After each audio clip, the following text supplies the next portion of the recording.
Welcome to The Locker Room with Sara and Kelly, a podcast where women talk about sports. This week we're talking about doping. We want to ask a few questions like, are we approaching the problem the right way? Are there better solutions? But Kelly, first, let's talk a little bit about Kathrine Switzer. Kathrine recently ran the Boston Marathon again. I think she's run it a couple times over the years, but 50 years ago, she had her historic run where she had entered the race with her bib number, and Jock Semple, an official in the race, had tried to physically take her out of the race. So 50 years later, and after doing so many amazing things for women in sport, she was back running again at age 70. And interestingly, she only ran 25 minutes slower than she did when she was 20. She ran a 4:20, which is, and it was pretty hot, so that's not terrible for a 70-year-old woman. She was not the first woman to ever run the Boston Marathon. Bobby Gibb was the first woman the year before and ran it the same year Kathrine Switzer did, but didn't run it officially. She just banded it and jumped in. She often is lost to the history books, so we don't count her as much. She is lost, and the interesting thing I think about this story is that people often credit Kathrine for being the first woman to run the Boston Marathon, which in fact it was Bobby, as you say, but that the problem even that Jock Semple had when he tried to forcibly remove her from the course is that she had a bib, because he knew that Bobby was running further up the road, and he knew that Bobby had run the year before. And in fact, I think he had put even a separate women's bathroom in for Bobby. So he had kind of made allowances to have Bobby in the race. And as long as she wasn't official, he was okay with it. But for some weird reason, he got hung up on the fact that Kathrine had officially entered the race. Under a false name. Under I think she was KV Switzer. Right. Interesting. Yeah. And so it's interesting to think that, that women were not allowed to run the marathon, but somehow it was okay for them to run unofficially, as proven by Bobby. As long as we pretend that they can't. Right. Bobby also ran a 3:20 something and I think one of the interesting things about her run that I've heard her say the first time she did it, when she was coming around the last 5 miles, she thought to herself, it's better to look good when I finish than to go fast, because this is going to be judged by everyone and I don't want to look like I'm dying, because then people will think women can't do it. And you're like, oh, well, it's probably true. Yeah, it's interesting back then what women had to think about. The great thing about Kathrine is that when she sort of realized that, how women were being treated on marathon courses, and when she realized how bad it was out there based on this experience she had in Boston 50 years ago, she actually then dedicated her life and her career to making things better for women in running and sport. And so kudos to her. I think that, she deserves the fame, but we definitely need a shout out for Bobby as well. I want to correct myself. She ran a 4:40 this time around. So I totally take it back. That's terrible for a 70-year-old. Right? Pull your socks up there, Kathrine.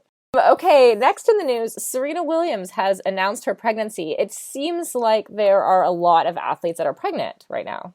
Well, we both do triathlon. And in triathlon, I think there's been, 8 pregnancy announcements from the top, the world champions, the Olympic medalists.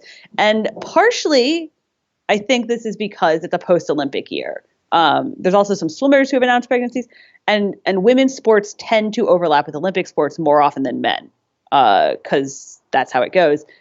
And a post-Olympic year is the time to get pregnant. So it's just kind of how it goes. But I think there's also something to be said to the fact that we are at the point where we have more athletes like Serena who are getting pregnant and then going to come back to the sport. This is no longer we're tired, go off, have babies, move on with your life. You're done with the athlete thing now.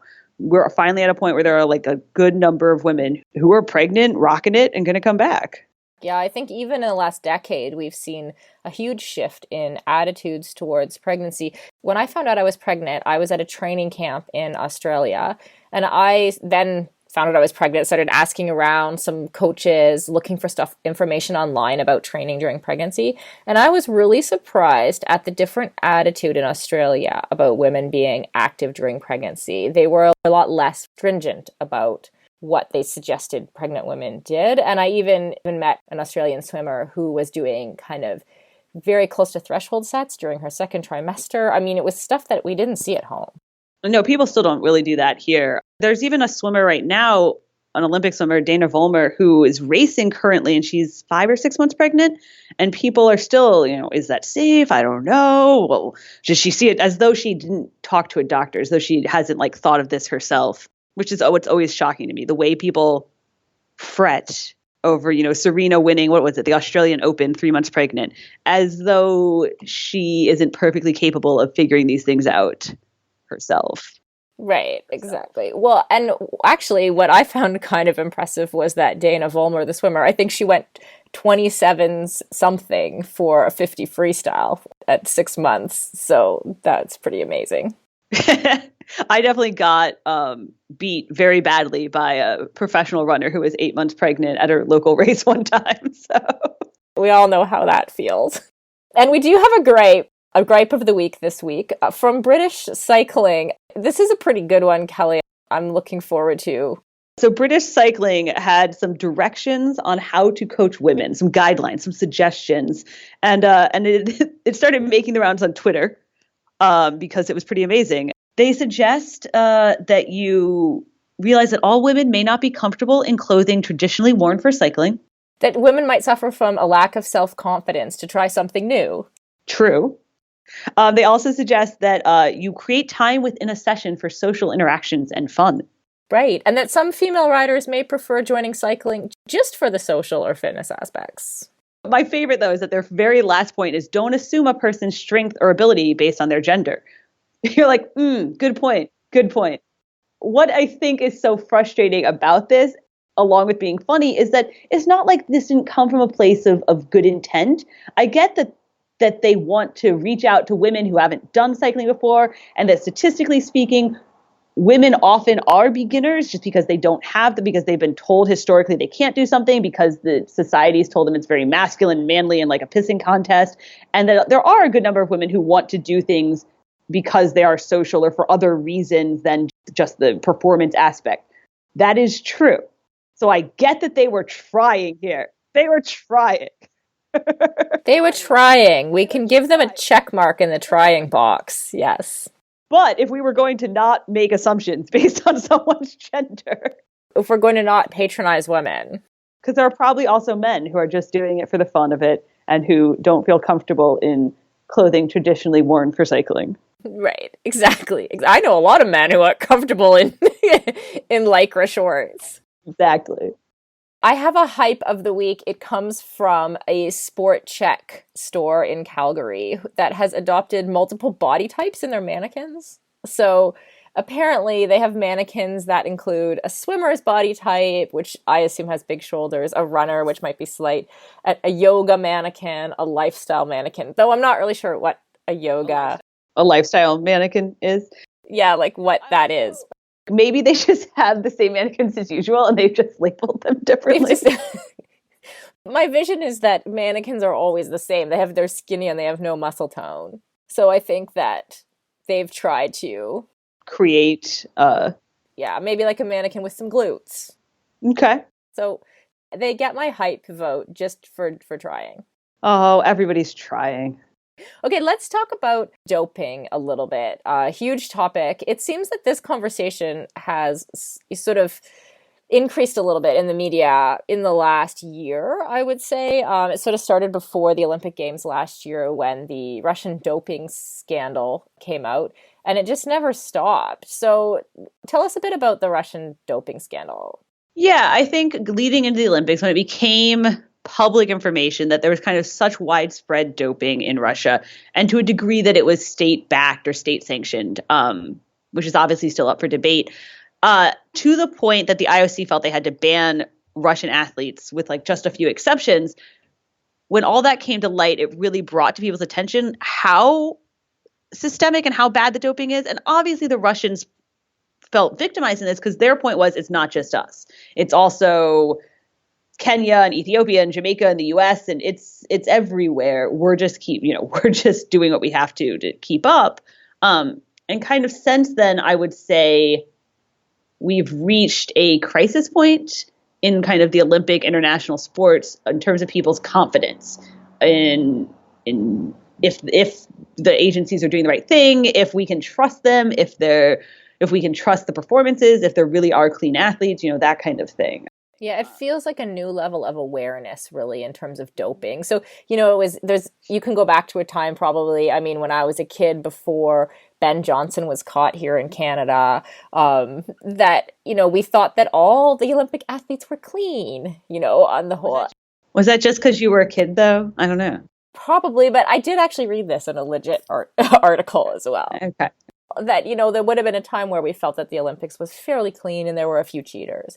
And then there was a level of realization where we realized that no, actually doping is a bit of a problem. And now I feel like this last Olympic Games really uncovered with this systemic problem in Russia that, oh my gosh, this doping thing can be really bad and is. Yeah, and I think actually that's not bad. Like us recognizing these things, we have then taken a lot of steps in terms of the science of catching people, right? Like there's a reason, one could argue, that middle distance times haven't gotten a lot faster in the last 15, 20 years, right? Or that cycling speeds went down drastically in the last 10 years. And it's because like the science has caught up. Like we became aware of what people were doing. And by we, I'm talking about the people who are in charge of this kind of thing. And they developed tests, and the tests have gotten better. And the biological passport was a really big step. And it's not perfect, and there's still ways to get around it. But, the awareness did really increase the side of this debate that talks about catching people. Just for clarification, who are the organizations that you have? WADA, the World Anti-Doping Association. Who are the other organizations that are trying to catch people? Right. So I think that's part of the problem is that there really isn't clarity or any one agency where the buck stops, right? That owns this and is like, it's our responsibility. WADA presumably oversees everything, but they really only oversee Olympic stuff. So there are plenty of sports that don't come under their purview. And they are really only signatory, like you can be a WADA signatory for your sport or your event or your agent, your organization, but not everybody is. And then every country has their own anti-doping agency, presumably, like the US does, Canada does. But plenty of countries, like their agencies aren't very good, or they don't do regular testing, or they or their agents help with the doping. Right. They're like, hey, we found these positives. Do you want to fix that? Right. So that's not great. And then there's a lot of organizations like we do triathlon. Ironman is outside the purview of the Olympics. It's not overseen. It's not any one country. It's an international thing, but it's not an Olympic thing. So they have their own program, anti-doping program. And so there are other sports like that, like tennis does something similar. The World Marathon Majors is, the 5 major marathons. They fund their own dope. So a lot of times those private races, organizations, companies contract with WADA or with USADA or with another so it makes it all very complicated. And I think that's kind of part of the problem. Yeah, well, when you're selling sport for commercial gain, there's not as much advantage to catching the doper. Interestingly, you brought up the WTC, the company that owns Ironman, and I was on their list for a year, and I never got tested, despite training in high density training areas like Tucson, where there's a lot of other people. Yeah. There's a lot of other people there, and it's cheap for them to sort of send out the wagons and test everyone at once. And I always thought when I went to Tucson, okay, I'm going to be tested now. Never. Maybe you weren't a high suspicious athlete. No, I don't know. I don't know why. It seems that they definitely do it based on, ease, affordability. Like they can hit a whole bunch of athletes at once. They do it based on suspicion, and then they do it based on results. And then they also it's kind of random. And so it doesn't give me faith in the system. It definitely makes it a little bit, hard to believe in, which I think is a lot of people have argued we need stricter testing. We need harsher penalties. We need to crack down. That's going to solve the problem. I think that's only half of it, right? Yeah, we talked earlier about how a lot of the approach is about it's like catching criminals, right? And then once we have them caught, we tend to sort of punish them, but also villainize them in the media and on social media. Okay, that's part of a partial solution, but that we often don't address how do we stop doping from happening in the first place. in the US, we have a war on drugs, right? Or we did. I don't know if we're done with it. And that was all about stricter punishment, right? Like capturing the people who were supplying the drugs and throwing them in jail for longer amounts of time. Because the assumption was that would deter people. And it certainly works to a degree, right? And so when you talk about doping, there's certainly that aspect of that argument that people are like, they should never be let back in the sport. We need stricter sentencing. Like this whole recent news about tests from Jamaican runners that had clenbuterol in them were tested positive and they weren't made public. It was covered up. So like we need to stop that. We need to punish these people. This needs to be public information. We need to not be covering up. We need to all of that. But then when you talk about like in the war on drugs in the US, we didn't do a good job addressing the demand side, right? We never asked ourselves, why were they doing it in the first place? And could we make changes on a public health level that would make it easier for them not to do the drugs? And I think when we talk about doping, we have really, really skipped that half of the equation. Rarely do people talk about if we just made it really, really easy to do the right thing, more athletes would do the right thing, right? If you figured out why are they doing it in the first place, let's address that. Let's make the whereabouts system that you were in easier to understand. Let's make it impossible for people to accidentally take something, right? Like then at least they could never claim that they didn't know. If we just did all those things, at the very least, we would get rid of everybody who is being rounded up accidentally or didn't, the only people that would be getting caught are people who like really, really want to cheat. Right. What it would look like then would be an education piece where every athlete who got an elite license or who was becoming an elite athlete in their sport would have to go through some kind of education process where they knew how to get the information they needed whenever they were taking, say, a cold medication or anything like that, where they can't claim ignorance because they've been put through some kind of exam. Triathlon Canada recently implemented something where anyone who had a pro card in triathlon had to go through it was an online course, basically. Mm-hmm. Now, I'd been a pro for so long that it was kind of amusing, but at the same time, I thought, if I was in my early 20s and just coming into the elite side of the sport, it would be good because then I would know that I can accidentally take something through a supplement that was tainted or through a cold medication. Yeah, right now, that kind of education component does not exist across the border in every sport. Like I did just get my pro card from the USA Triathlon and they were like, good luck. Here's a link to the WADA, list of banned substances. And I read that whole thing. And I guess I'm supposed to memorize all 400 possible ingredients that could be in anything that are banned. And it takes would be key. And I think knowing where to look it up. Yeah, there are sites, but I didn't know that. They didn't tell me that. There are sites where you can be like, is this medication my doctor prescribed? Does it have anything banned in it, right? You can look it up. But I had to find that out from other people. And this isn't a huge problem. I'm not saying this is the bulk of doping, but I'm saying that if we look at why people dope, and the majority of people dope because they think everyone else is doing it, because the question was taken out of their hands, like the agency, someone was just like, oh, here's a pill to take that will help you recover faster. And they think that they have to keep up. Those are the reasons why, right? And right now, what we've done is we've created a system where athletes who are in it, who don't want to dope, who just want to, which I think is probably most athletes. Most athletes start a sport because they want to get as good as they can. But in this system now, they feel like that they don't believe in it, that they're more likely to get caught for accidentally doing cough serve than that someone is going to get caught for doing EPO. And so they don't have buy-in. Does that make sense? So that makes it a little bit easier in their minds to be like, well, I might as well do the drug if everyone else is, if it doesn't matter anyway, if the system isn't fair, if you want innocent athlete buy-in. And I think right now we don't have it. And that is creating systemic problems. Right. I like that concept of innocent athlete buy-in, where you inform and educate the innocent athletes, but also give them a chance to be logoed with, I intend to be clean, And I think there are some companies that are doing this right now, allowing athletes to state their intentions to be clean in their sport at the outset. I do think, I mean, it is funny because obviously like no one's going to not sign on to that. It's like a loyalty oath. It's like no one's going to be like, I don't intend to be clean. Like, yeah.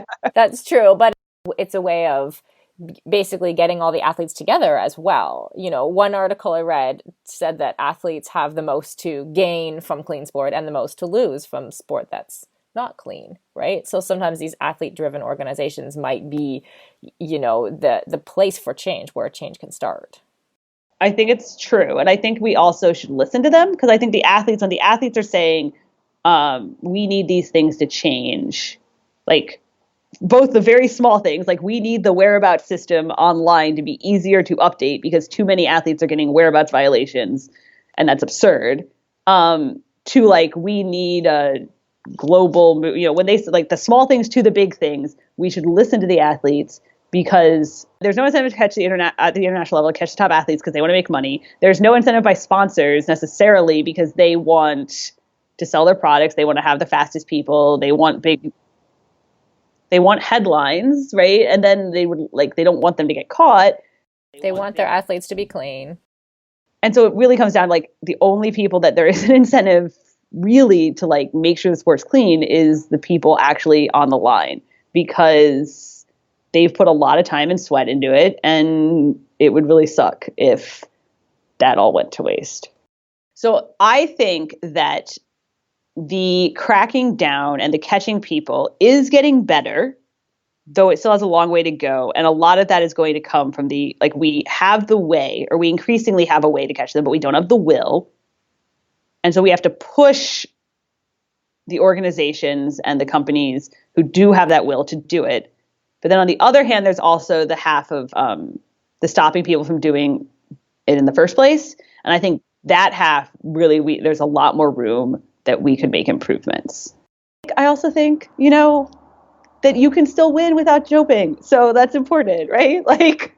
Yeah, absolutely. I think it's important for sport moving forward that we're able to believe that we can win without doping. Otherwise, I am training a lot for no reason. That's really important to sport existing as we know it. Well, Chris Stafford is here now with some news from the other programs that we have here on Wisp Sports. On the latest podcast episode of Wisp World Canada, the magazine show that features the top news of Canadian sportswomen, former rugby international Maria Sampson and triathlete Suze Flanagan talked to tackle football coach and former quarterback Sadia Ashraf about opportunities for women in the sport and becoming the first assistant coach of the Canadian women's national tackle football team. Offshore sailor and personal trainer Liz Wardley concludes the 6-part Q&A video series on fitness for offshore sailors. And the Horse Show podcast features an exclusive interview with the doyen of dressage, Germany's multi-Olympian Isabel Werth. That's all on the website at wisports.com, and you can subscribe for free to Wisp Sports radio podcasts on iTunes. And you can keep up with all the latest posts on the website by following us on Twitter at Wisp Sports, or head straight to the website wispsports.com. That's it for this episode of Locker Room Talk. You can join Kelly and I in 2 weeks' time for another fun episode.